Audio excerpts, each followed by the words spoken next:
mấy em còn vô tôi mua mà đi ngủ tôi kiên pin thôi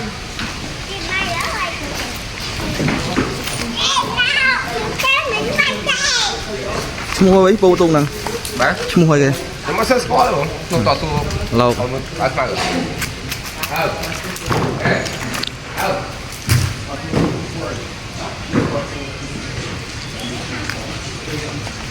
ô rồng chi cậu ma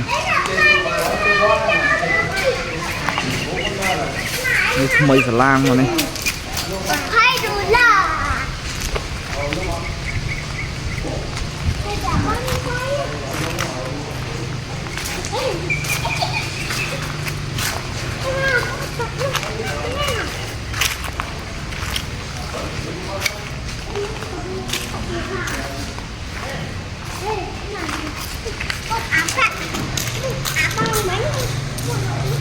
à đó cũng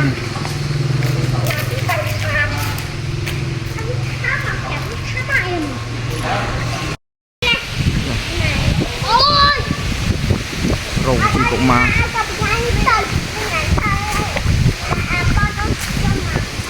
mây xà lan à này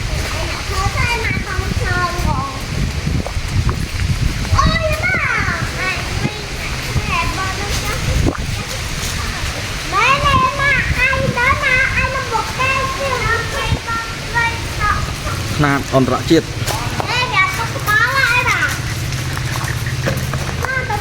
vậy mây ở vậy mây đây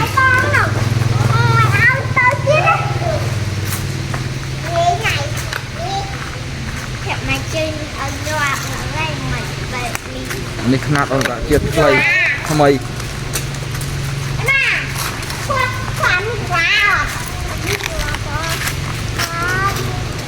ឈប់បាត់នេះអាចាស់